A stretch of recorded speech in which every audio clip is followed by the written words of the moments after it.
It's the small things.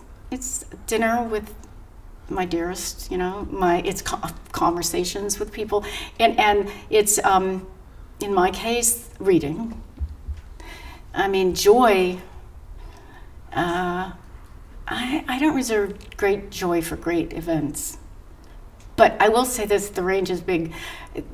When Nelson Mandela was inaugurated as president, I was there, and it was, as one would expect, a great picnic. And there were people selling food, and sort of the beauty of it all was it was in Pretoria, that had been obviously it was still the capital, still one of the two capitals, but had been the real headquarters for the apartheid regime. And they were all, it was open. All the people were there. Everyone was there. And so there was just a whole series of beautiful things that happened. The really long praise poem for Mandela, which was extraordinary. But there was one moment at the very end that I could still tear up with tears of joy. And it was when the fighter jets that had upheld the power of the state, nobody expected this, and we heard something. We all looked up, and they roared across the sky in a uniform way that they can do, and behind them streaked clouds with all the new colors on the new flag. And maybe that's the kind of, and we all went silent, and people all around me started crying, weeping, but they were tears of joy. So maybe that's my kind of joy. I mean, let me think of a happier moment, though. I mean, I was recently in Badakhshan, that what I call the Afghanistan of Afghanistan. It is so far away from even Afghanistan. It's it's like the handle of a pan. It actually dips into China, and so Badakhshan had, about 5-6 years ago when this happened, Badakhshan had one of the worst maternity and also infant death rates in the world.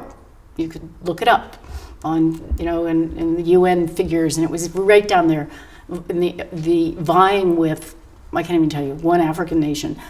So there's Badakhshan, and my story was that they just started a midwife program that was accepted because of very conservative people in Afghanistan. And to send a village girl away to turn her into a midwife, the sending her away part would be the end of it for her family. It would be terribly, there'd be no, it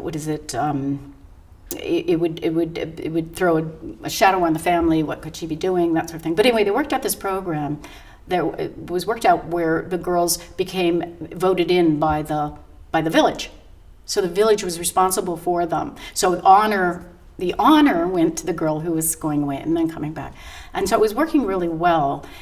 And so I was there for this several-day period. And just as we were leaving, we were called to the home of one of the people we'd interviewed, one of the couples we'd interviewed, and their baby was being born. Well, so a couple of hours later, I go in, and I had to go in with my mic, and in fact, I made a mess of the job because I was so excited to see this baby that was still barely alive.